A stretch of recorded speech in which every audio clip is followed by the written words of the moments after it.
ભગવાન સ્વામિનારાયણની પ્રાપ્તિ થઈ છે હો ભક્તો। આ ભગવાન સ્વામિનારાયણ આપણને મળ્યા ને એની આ બધી લીલા લહેર છે। એની આજ્ઞા પાડી રહ્યા કેવડા મોટા એ ભગવાન આપણા પૂર્વજો એને ઓળખી ગયા। આપણે પ્રત્યક્ષ નથી મળ્યા પણ આપણા પૂર્વજો એને પ્રત્યક્ષ જોયા, એની ગેરંટી કરી કે ભગવાન જ છે કે બીજું કાંઈ છે એમ। નંદ સંતો 3500 સાધુઓ સાથે મળીને ભગવાન ઉપર એક્સપિરિયન્સ કર્યા કે રિયલમાં ગોડ છે કે કોણ છે આ। અને દુનિયાના મોટા મોટા વિદ્વાનોએ પણ આની આગળ આવીને ચર્ચાઓ કરી અને રિયલ એક્સપિરિયન્સ કર્યો કે આ ગોડ જ છે એમ। તો આપણે હવે ચકાસવાની જરૂર નથી, આપણે ચકાસીને ટેસ્ટ કરીને શાસ્ત્રમાં પ્રમાણ કરીને એના ઘણા બધા અનુભવો કરીને આપણને આ ભગવાન આપી ગયા। એટલે હવે કદાચ આખી દુનિયા મળીને એમ કે આ ગોડ નથી તોય આપણને એમ થાય તો આપણા વડીલો કઈ મૂર્ખ નતા, આને ચેકિંગ કરીને ટેસ્ટ કરીને પછી આપણને આ વસ્તુ દઈ ગયા। એટલે ક્યાંય ડગમગાટ ન થાય ને એના માટે 200 વર્ષ પહેલા 3500 સાધુઓ મોટા મોટા વિદ્વાનો શાસ્ત્રમાં પ્રમાણ કરીને આ ભગવાન આપણને દઈ ગયા। સાચી વાત કે ખોટી વાત? ડગમગાટ થવો જોઈએ।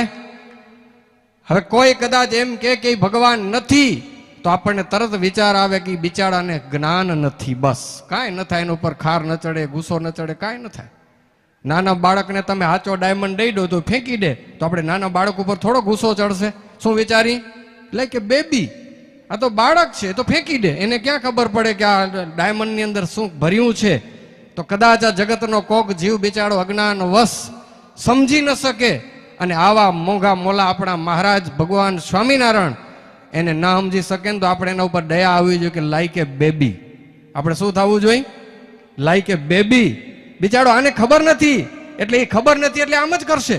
તમે નાના બાળકને ખીચામાંથી 500 ની નોટ કાઢીને તો આવ નાનું બેબીડું હોય બચલું એને તો એ મોઢામાં નાખશે કાં તોડી નાખશે, તો તમે એના ઉપર ખીજાશો? તમારું માઇન્ડ શું કામ કરશે કે આ બેચારું બાળક છે, આ તો આને ક્યાં ખબર છે આ નોટ કેટલા ની એ। તો ભાઈ આપણને આ ભગવાન પુરુષોત્તમ નારાયણ મળ્યા અને એને એ આપણા વડીલોએ અનુભવ્યા।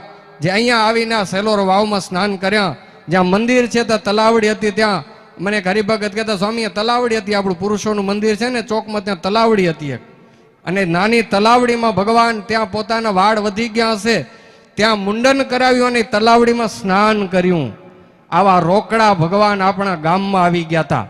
ભક્તજનો આ ભગવાન વિશે ક્યારે આપણે અવિશ્વાસ ન થાય એના માટે જ આ પુરુષોત્તમ પ્રકાશની આજે ગ્રંથની કથા નક્કી કરી છે સંતોએ કે એમાંથી ભગવાન પણ આપણે મોર એનો રિયાઝ થયા રાખે, આપણને ક્યાંય કોઈ વાત આવે કાનમાં ને રખે ડગી ન જાય ને। જો ભક્તો વચનામૃતમાં મહારાજે કીધું બીજી વાતમાં કચાશ હશે તો ચાલશે પણ નિશ્ચયમાં અનિશ્ચયનો ઘાટ ન થવો જોઈએ। અને આપણે કદાચ 4 જણાને ભગવાન નહીં માનીએ તો ભગવાન મટી પણ નહીં જાય। શ્રી કૃષ્ણ ભગવાનને મહારાજે વચનામૃતમાં કીધું કે શિશુપાલ ભગવાન નહોતો માનતો કૃષ્ણને, તો એનાથી ક્યાં ભગવાન અકલ્યાણકારી થયા? તો એ જ કલ્યાણ હજી કરે રા। શિશુપાલ તો એમ જ કહેતો હતો કે આ ગોળ્યું કે એને તો નાનપણથી એક સ્ત્રી મારીને મધના પૂડા ઉખડ્યા ને એને તો વાછડા માર્યા ને એ તો આમ જ કહેતા હતા શિશુપાલ ભાઈ। હા, તો આજકાલ કોઈ બે ભાઈ કોઈ બેન કોઈ કે તો એનાથી આપણા ભગવાનમાં કાંઈ ફેર પડે? એટલે મજબૂત રહેવા માટે આ પુરુષોત્તમ પ્રકાશની આ ગ્રંથની કથા છે હો, ડગમગાટ ન થવો જોઈએ હો। હા, જાતના વિડિયા ને આ તે સાંભળીને પછી વાયરસ કાનમાં આવી જશે ને તો મોક્ષ બગડી જશે। ભગવાનના નિશ્ચયમાં અનિશ્ચયનો કેદી સંકલ્પ ન થવો જોઈએ। કદાચ મારી મતિમાં ફેરફાર હશે પણ આ ભગવાન તો ભગવાન છે। આ નિષ્કુળાન સ્વામી એના માટે તો 55 કડવા લખ્યા કે પુરુષોત્તમ નારાયણનો પ્રકાશ કરી દઉં, લોકો ઓળખી જાય એને। ભક્તજનો ભગવાન ન હોય તો 6 મહિનાની સમાધિ ના કરાવી શકે। માંગરોળમાં ઢગલા કરી નાખ્યા, કોઈને એક દિન આપણે અંતર ખેંચી નથી શકતા, ખાલી વાતો કરવાથી ભગવાન નથી થવાતું ને। કોઈને કેન્સલ કરી નાખવા કે નથી પણ એનું એક્સપિરિયન્સ તો કરો। 6 મહિનાની સમાધિ કોઈ કરાવી શકે?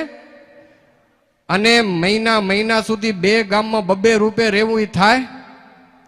પુલાશ્રમમાં 4 મહિના સુધી ઠંડી ઋતુમાં એક ખુલ્લે પગે અને વસ્ત્રમાં એકમાત્ર કૌપીન ભર 4 મહિના સુધી તપસ્યા કરવી કોઈનાથી થાય? આપણે તો શંકા નથી જ, પણ આ વાતને વારે વારે વિચારવી કે મને જે મળ્યા છે ને સાક્ષાત ભગવાન મળ્યા છે। અને કેવા ભગવાન ભક્તો એની ક્યારેક વાતો સમય આવે ને ત્યારે સંતો પાસે બેસીને સાંભળજો. ભગવાનના મહિમાની વાત, એના ભગવાનપણાની વાત તો રોજ મનમાં રટવી, રોજ રટવી. હા, એમાં કંઈક જયારે વાવાઝોડું ઉપડે ને ત્યારે તો ખાસ રટવી. હા, આમ વંટોળિયું આવે તો કેમ કાંક જાલી લો તમે, ખબર ને કે ઉડાડી દે. હા, છોકરું કોક કૂતરા કે વાંય પડે છોરું ધોડીને કેમ એને માને ખોડામાં બેન એવું આમ જાલી લઈને એની માને જોયું તમે એવું દ્રશ્ય? એને ખબર કે હવે કોઈક વાંય પડ્યું. હા, તેમ આપણો નિશ્ચય ડગાવવા માટે કોઈ ભગવાન ક્યારેક સાયક્લોન મૂકે મજબૂત કરવા માટે, એટલે ત્યારે આપણે મજબૂત થવાનું. એના માટે જ કદાચ આ પુરુષોત્તમ પ્રકાશ ગ્રંથની આ નારણપર ગામમાં કથા થઈ હોય, પાછી દેશ દુનિયામાં કથા લાઈવ થાય અને લાખો લોકો સ્વામિનારાયણ ભગવાનના મહિમાની વાત સાંભળે. ખાલી નારણ પર નહીં, દુનિયાના છેડે છેડે સુધી આ સ્વામિનારાયણ ભગવાનના પ્રતાપની વાત જાય અને બધા એને નિશ્ચયમાં મજબૂતાઈ આવે. પેલા ભેઉના ખીલા ખોડતા તમે ખબર હે? ભેઉના ખીલા ખોડ્યા, ખીલા નીચે જમીનમાં ખાડો ખોડી કોસથી અને પછી લાકડાનો ખીલોમાં ખોહતા. પછી એમ એને ભે જો બરું કે ઉખડી જાય, હરખો ઢીલો પડ્યો હતો. પછી મેં ટોળા ઠહતા, અમે નદીની રેતીમાં નાખી, ઊંધી કોસથી માથું મેં પછાડી અને મેં એકદમ ડગાવી ખીલો પછી આમ ટાઈટ કરતા. ખબર હે ને શું કામ? નકર રાતના ભે ઉખડાવી દે. આપણો નિશ્ચયનો ખીલો કેવો હોવો જોઈએ? ગમે એવો વાવાઝોડા આવે ને પણ ભગવાન સ્વામિનારાયણ ભગવાન છે એવો નિશ્ચય આપણા દિલમાંથી કોઈ દી ડગે નહીં, અને કોઈને ડગતો હોય તો આપણે એને મજબૂત કરાવી શકીએ. આવા નિશ્ચય કરાવવા માટે પુરુષોત્તમ પ્રકાશની ગ્રંથની કથા નક્કી થઈ છે. નિશ્ચયમાં કોઈને અનિશ્ચયનો ગાંઠ ન થાય. મહારાજ કે વાત કરવી તો નિશ્ચયની એવી કરવી કે ના નિશ્ચયનો ગર્ભપાત ન થઈ જાય. નિશ્ચયની વાત એવી કરવી કે ક્યારેય મૂળગેથી પડી ન જાય. આવી નિશ્ચયની વાત મહારાજે વચનામૃતમાં પાને પાને લખી હો કે ભગવાન પુરુષોત્તમ નારાયણનો પૂર્ણ અંતરમાં નિશ્ચય હોવો જોઈએ. ઘણી બધી વાતો છે. એક વાત તમને આજે છેલ્લે કહી દઉં, તમારા ખીચામાં લઈને જાજો. અત્યારે દુનિયામાં કથા લાઈવ થાય છે એટલા માટે ને ગામમાં બેઠા. અત્યારે વર્તમાન સમયની પરિસ્થિતિને હવે વાત કરું. ઘણા બધા માણસો ઘણી બધી જગ્યાથી તૂટી પડે છે. માણસો ગમે તૂટી પડ્યા, કોક અમને કે સામે ઓલો બેચાડો હમણાં તૂટી પડ્યો, ઓલો તૂટ્યો, ઓલી તૂટી. તૂટવાનું હમણાં બહુ ક્રેઝ છે. કેમ ને કેમ તૂટી પડે. તમે સાંભળતા હશો ને શબ્દ તૂટ્યો, ઓલો તૂટ્યો, આમાં તૂટ્યો, આમાં તૂટ્યો. સાધકો સાધનામાંથી તૂટી પડેરા, ગ્રસ્તો ધંધામાંથી તૂટેરા, કોકના હક પણ તૂટેરા. હમણાં તૂટવાનું ચારે બાજુ તૂટ્યું તૂટ્યું તૂટ્યું. સાચું ખોટું? એટલે આજે બેઠો તો વિચાર કરતો તો કંઈક એકાદ મેસેજ તો આજે દેવો, દુનિયાને કામ આવે. મેં સાધુ છે તો અમારે કોઈકને ટેકો દેવો અમારો ધર્મ છે.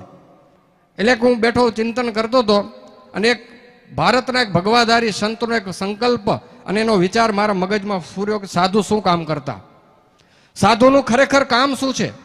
અમે ભગવા ધારણ કર્યા છે, માત્ર તમને કથા સંભળાવીએ, તમે રસોઈ પાણી દો, લાડવા બનાવીને જમીએ, એ અમારું કામ નથી.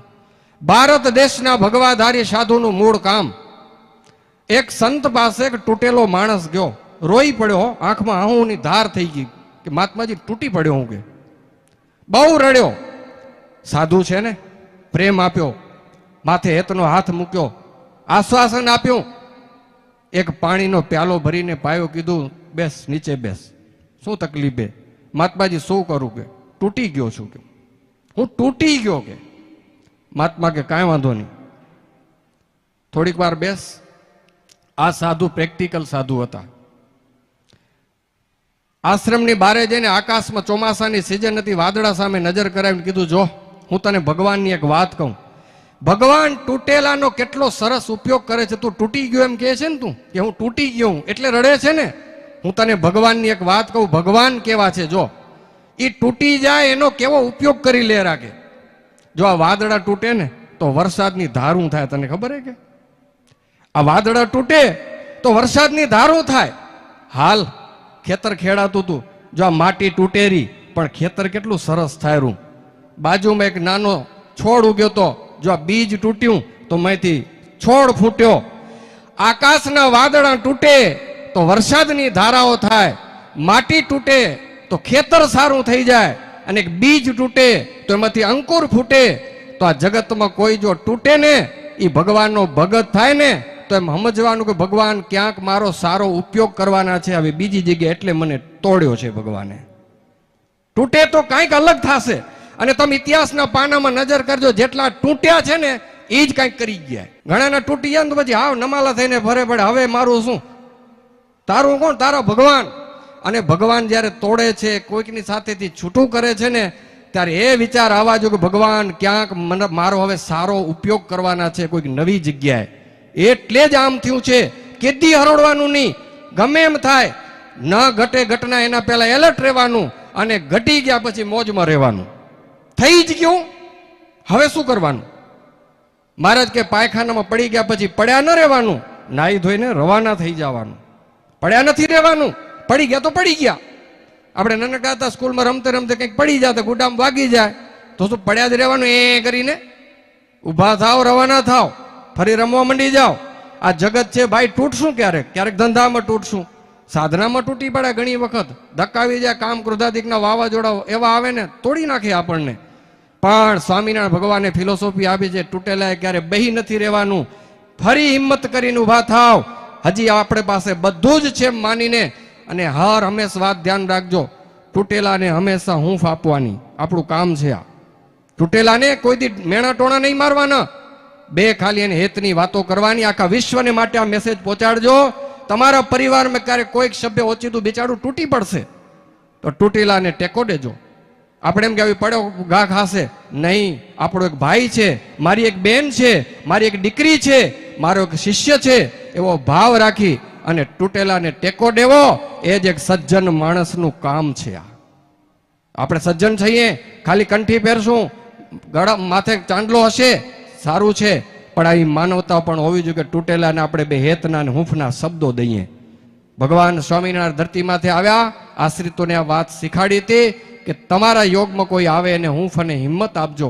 ભક્તો ઘણી વખત અમુક સમય એવો હાલતો ને તમે એ સમય મેં ટેકો દઈને તો પછી માંડ રવાનો થઈ જાવ, પણ એ ટાણે જ આપણે મેણા ટોણા કરવા જાય ને બિચારો એક તો ભાંગ્યો છે, અને એમાં આપણે મેણા ટોણા કરીને જે તે સંભળાવી બિચારો હાવ બેહી જાય તળીએ. આવું ક્યારે આપણે કરવું નહીં. કોઈકનું દુઃખ દેખીને આપણે થોડી દયા રાખવી, થાય એટલી આપણે એને હિંમત આપવી. આ ખાસ અમારા સાધુવાદ તરીકે, અને તમને બધાને અમને આ જ કરવાનું છે. તમે જોજો એના આશીર્વાદ કેવા મળશે. તૂટેલો માણસ હોય ને ખાલી બે બાજુમાં 5 મિનિટ બેસીને તમે એને ખાલી હૈયું ઠલવાની વાત કરતો, ભાઈ તારું હૈયું ઠલ નાખ મારી આગળ, તમને જોજો એના હૃદયમાં કેટલી શીતળતા વ્યાપી જશે, અને તમને એના આશીર્વાદ મળશે. ખરા આશીર્વાદ તો એના છે. એટલે બહુ સમજવાની એક વાત મને હૃદયમાં યાદ આવી એટલે કીધી. આપણે એક માનવ છીએ, આજથી એક સંકલ્પ કરીએ, જ્યાં સુધી જીવીશ ત્યાં સુધી કોઈ તૂટેલો હશે ને હું ટેકો દઈશ અને હિંમતની બે વાત કરીશ. ભક્તો તો આપણો આ કરોડોનો જગન છે એની સક્સેસ જશે. કાંઈક આપણે બદલાવ લાવવાનો છે જીવનમાં, કાંઈક આપણે નવું ઇમ્પ્રૂવ કરીએ કે આ ગામ છે, તમારું ગામ છે, અડોશી પડોશી ગમે ત્યાં હોય, તૂટ્યો હોય ને એ ટાણે એને બેચારાને હિંમતના શબ્દો બે જરૂર દઈ દેવા. કેમ લાગે તમને આ વાત કરવા જેવી છે? હા, તો કરજો બધાય. ભગવાનને હું પ્રાર્થના કરું હૃદયથી, આપણને કોઈ એવી સેવા આપે કે બેચારો કોઈ ભગવાનનો બાળક તૂટી ગયો હોય, કોઈ દીકરી તૂટી હોય, તો એને હેત અને હૂંફના શબ્દો દઈને આપે, એને હાથ આપીને ઊભા કરી લઈએ.